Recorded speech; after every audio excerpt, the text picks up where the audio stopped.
नमो भगवते वासुदेवाय नमः। भगवान श्री हरि की कृपा और आशीर्वाद सदा सर्वदा आप और आपके परिवार पर बनी रहे।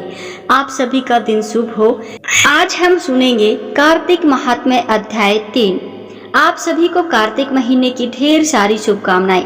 कार्तिक महीने का हिंदू धर्म में विशेष महत्व होता है और यह महीना भगवान श्री हरि विष्णु और उनकी प्रिय तुलसी माता को समर्पित होता है। कार्तिक मास को दान, पूजा, उपवास और सत्संग का पवित्र महीना माना जाता है, जिसमें विशेष रूप से तुलसी जी की पूजा का महत्व है। तुलसी माता को हिंदू धर्म में बहुत ही पवित्र और पूजनीय माना जाता है। उनका विवाह भगवान श्री विष्णु के शालिग्राम रूप से हुआ था, जिससे तुलसी विवाह का आयोजन भी इस पवित्र महीने में किया जाता है। तुलसी माता की कथा में धर्म, भक्ति और जीवन के आदर्शों का वर्णन है। कार्तिक मास में तुलसी माता की इस पावन कथा को सुनने से सभी पापों का नाश होता है और मोक्ष की प्राप्ति होती है। तुलसी माता की पूजा करने से घर में सुख, शांति, समृद्धि और आरोग्य की प्राप्ति होती है। इसलिए कार्तिक मास में तुलसी माता की कथा सुनने का विशेष महत्व है और इस कथा से हमें अपने जीवन में सच्ची भक्ति, संयम और आस्था का मार्ग दिखता है। तो आइए आज की कथा की शुरुआत हम सब तुलसी माता को नमस्कार करके तुलसी माता की कथा से ही करते हैं। प्राचीन समय की बात है, एक परिवार में ननद और भाभी साथ साथ रहा करती थी। ननद का विवाह अभी हुआ नहीं था। वह तुलसी जी के पौधे की बहुत ही सेवा करती थी, नियम से तुलसी को सींचती और दीपक जलाती थी। लेकिन उसकी भाभी को यह बातें बिल्कुल भी पसंद नहीं थी। जब कभी उसकी भाभी को बहुत ज्यादा गुस्सा आता, तब वह अपनी ननद को ताना देते हुए कहती कि जब तुम्हारा विवाह होगा तो मैं इस तुलसी को भी बारातियों को ही खाने को दे दूंगी और तुम्हारे दहेज में भी तुलसी ही दूंगी। तुम्हें और कोई काम धंधा है नहीं, जब देखो तुलसी की ही सेवा करती रहती हो। कुछ समय बीत जाने पर ननद का विवाह तय हो गया। विवाह के दिन भाभी ने अपने कहे अनुसार बारातियों के सामने तुलसी का गमला फोड़ दिया, जिसकी सेवा उसकी ननद किया करती थी, और तुलसी के पत्ते खाने के लिए सभी बारातियों को दे दिए। तुलसी जी की कृपा से वह फूटा हुआ गमला कई सारे स्वादिष्ट पकवानों में बदल गया। भाभी के गहनों के नाम पर तुलसी की मंजरी से बने हुए गहने अपनी ननद को पहना दिए। तुलसी जी की कृपा से देखते ही देखते तुलसी जी की मंजरी से बने हुए वे गहने भी बहुत ही सुंदर सोने जवाहरात में बदल गए। भाभी ने वस्त्रों के स्थान पर तुलसी का जनेऊ रख दिया और वह भी रेशमी और सुंदर वस्त्रों में बदल गया। अब जब ननद अपनी ससुराल में पहुंची तो ससुराल में तो उनके दहेज की बहुत ही प्रशंसा हुई। यह बात भाभी के कानों तक पहुंची तो उसे बहुत ही आश्चर्य हुआ। उसने सोचा कि उसने तो ननद के गहने, कपड़े और जनेऊ तक तुलसी जी से ही रखे थे और तुलसी जी की मंजरी रखी थी। यह सब जानकर भाभी को बहुत ही आश्चर्य हुआ। अब उसे तुलसी जी की पूजा का महत्व समझ में आ गया था। उस भाभी की भी एक बेटी थी। वह तब अपनी बेटी से कहने लगी कि बेटी, तुम भी तुलसी जी की सेवा किया करो, तुम्हें भी तुम्हारी बुआ की तरह ही फल मिलेगा। वह जबरदस्ती अपनी बेटी से तुलसी महारानी की सेवा करने को कहा करती, लेकिन लड़की का मन तो तुलसी की सेवा में लगता ही नहीं था। धीरे धीरे समय बीतता गया और भाभी की लड़की बड़ी हो गई। अब उसके विवाह का समय आ गया था।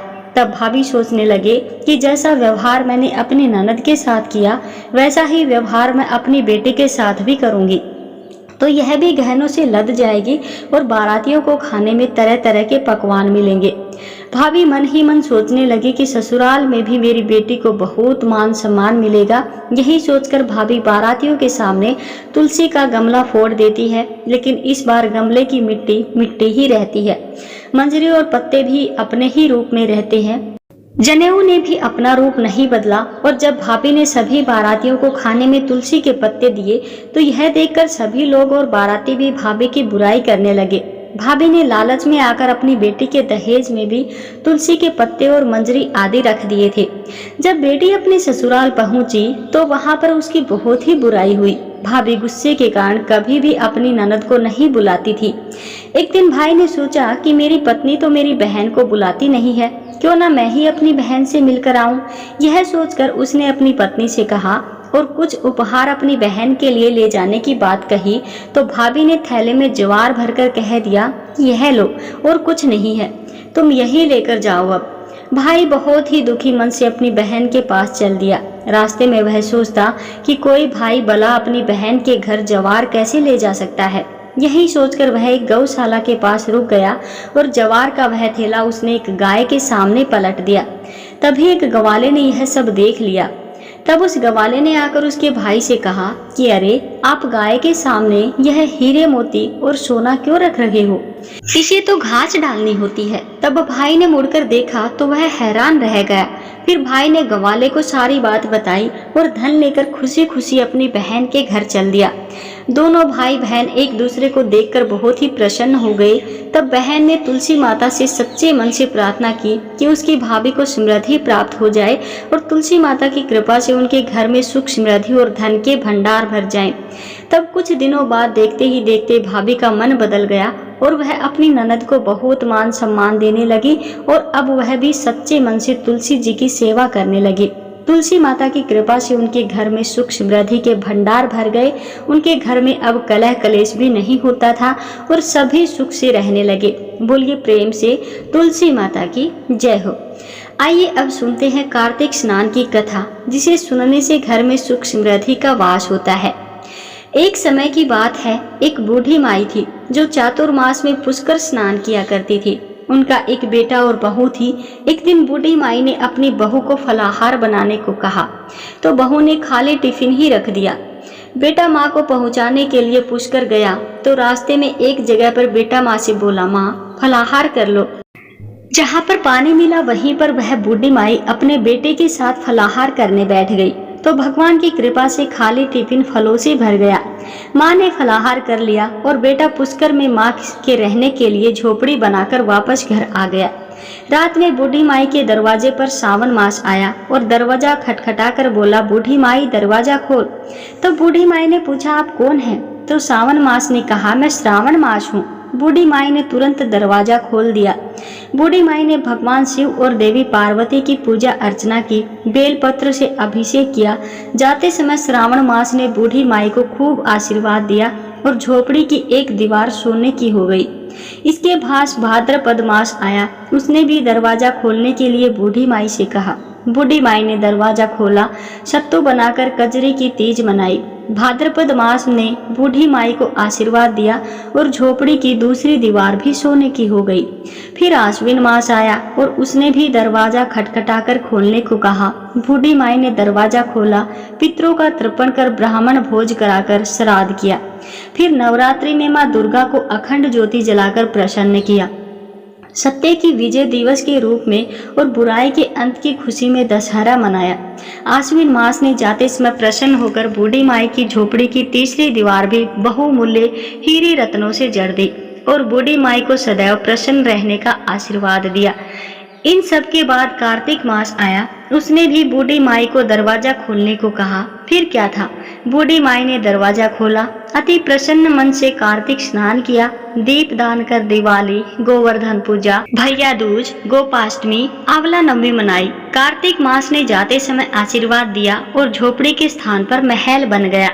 बूढ़ी माई अब गरीबों की सेवा कर भजन कीर्तन में अपना समय बिताने लगी। कुछ समय बाद बेटा जब अपनी माँ को लेने आया तो माँ और झोपड़ी को पहचान नहीं सका। तत्पश्चात बेटा पड़ोस में जाकर पूछा। तब पड़ोसियों ने बताया कि जो बेटा माँ के चरणों में गिर पड़ा और बोला, माँ घर चलो, और सारे सामान के साथ वह अपनी माँ को घर ले आया। सासू माँ के ठाठ देखकर बहू के मन में लालच आ गया और उसने अपनी माँ को भी पुष्कर छोड़कर आने को कहा तो उसका पति अपनी सास को भी पुष्कर में छोड़ आया। परंतु बहू की माँ की धर्म कर्म में बिल्कुल भी रुचि नहीं थी। वह तो 4 समय भोजन करती और दिन भर सोती। चारों मास उसके दरवाजे पर भी इसी तरह से आए जैसे बूढ़ी माई के दरवाजे पर आए और चले गए। जाते समय झोपड़ी जो थी वह भी गिर गई और बहू की माँ पुण्य मिलने के बजाय गधी की योनि में चली गई, क्योंकि स्त्री लक्ष्मी जी का स्वरूप होती है। लक्ष्मी की तरह चंचल होना चाहिए, निश्चल होना चाहिए, भगवान की पूजा और अतिथि का सम्मान तथा दान पुण्य करना चाहिए। कुछ समय बाद बहू ने अपने पति से कहा कि जाओ और माँ को लेवा लाओ। जब जवाई सास को लेने गया तो वह कहीं नहीं मिली। लोगों से पूछने पर लोगों ने बताया कि तेरी सास धर्म कर्म कुछ नहीं करती थी, बस खाती थी और सोती थी, जिससे वह गधी योनि में चली गई है। जमाई ने देखा कि एक गधी वहां पर खड़ी हुई है तो जमाई अपनी सास यानी कि उस गधी को बांधकर घर ले आया और उसकी पत्नी ने पूछा, मेरी माँ कहाँ है? तब पति ने कहा कि तुम्हारे लालच की वजह से तुम्हारी माँ गधी बन गई है। बड़े बड़े विद्वानों, ब्राह्मण, ऋषि मुनियों से पूछने पर उन्होंने बताया कि तुम्हारी सास के स्नान किए पानी से स्नान करने पर उसे मनुष्य योनि मिलेगी। तब बहू ने ऐसा ही किया और उसकी माँ पुनः मनुष्य योनि में आ गई। हे राधा दामोदर भगवान, जैसा बुढ़िया माई को दिया वैसा सबको देना, कहते सुनते और हुंकारा भरते सबको देना। आइए अब सुनते हैं कार्तिक महात्म्य। आज का अध्याय 3। शौनक आदि 88,000 ऋषियों से श्री सूत जी महाराज कहने लगे कि कार्तिक और अन्य मासों में किए जाने वाले इन पवित्र व्रतों की जानकारी प्राप्त करने के बाद देवर्षि नारद जी के मन में यह जानने की इच्छा जागी कि कार्तिक मास के लिए सर्वश्रेष्ठ व्रत कौन सा है। फिर उन्होंने इस बारे में श्री ब्रह्मा जी से पूछा। ब्रह्मा जी ने उत्तर देते हुए कहा कि हे पुत्र, अब मैं तुम्हें उस परम गोपनीय और अटल फलदायी व्रत के बारे में बतलाता हूँ, जो सुख, सौभाग्य और मोक्ष के साथ साथ स्त्रियों को अटल सुहाग भी देता है। परम पवित्र और पाप नाशक इस नक्त व्रत को विधिवत करने से सौभाग्यवती स्त्रियां मनोवांछित फल पाती हैं। इसीलिए यह नक्त व्रत सौभाग्यवती स्त्रियों को अवश्य ही करना चाहिए। श्री ब्रह्मा जी के श्री मुख से इस व्रत की इतनी महत्ता को सुनकर देवर्षि नारद के हृदय में इसके विधि विधान को जानने की इच्छा जागृत हुई। तब देवर्षि नारद जी की जिज्ञासा शांत करते हुए श्री ब्रह्मा जी ने मुस्कुराकर कहा, वत्स, यह अति गोपनीय और देव दुर्लभ व्रत है, परंतु तुम्हारे स्नेह और लोक कल्याण की भावना से कार्तिक मास के इस विशिष्ट व्रत के बारे में भी मैं तुम्हें बतलाता हूँ। व्रत करने वाला आश्विन शुक्ल पूर्णमासी को प्रातः काल उठकर शौच आदि से निवृत्त होकर दंत मंजन करे। इसके बाद जहाँ दो नदियों का संगम हो, सरोवर, कुंड या फिर कुएं या फिर घर में ही स्नान करे। व्रत के एक दिन पहले सिर नहीं धोए और व्रत वाले दिन विधि पूर्वक स्नान करे, अर्थात सिर से स्नान करे और पवित्र भावना से विधाता का स्मरण करे। फिर व्रत का संकल्प इस प्रकार करे कि हे जगत के रचयिता और कर्ता, आप कृपा करके मेरे पतिदेव की रक्षा करें और मेरी संतान की वृद्धि कीजिए। फिर सूर्य जल करके सूर्य देव को नतमस्तक होकर प्रणाम करे। उस दिन सुंदर वस्त्र और आभूषण धारण करे और फिर दिन में भोजन अर्थात जलपान कदापि नहीं करना चाहिए। पूरे दिन निराहार रहकर भजन कीर्तन और पूजा में अपना दिन बिताना चाहिए। यहाँ पर देवर्षि नारद को श्री ब्रह्मा जी आश्विन पूर्णिमा, जिसे शरद पूर्णिमा कहते हैं, उसके विधि विधान के बारे में बता रहे हैं और यह व्रत हर सुहागिन महिला को करना चाहिए। पूजन विधि के बारे में बताते हुए श्री ब्रह्मा जी ने कहा कि साय काल में श्री विष्णु जी की चांदी के पात्र में दूध डालकर पूजा करनी चाहिए। प्रतिमा अपनी सामर्थ्य के अनुसार सोने, चांदी, तांबे या फिर मिट्टी की भी बना सकते हैं।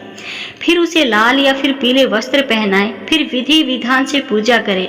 चांदी के पात्र में रखे हुए दूध को सोने की मथनी से अथवा अपने सामर्थ्य के अनुसार लकड़ी की मथनी से मथे।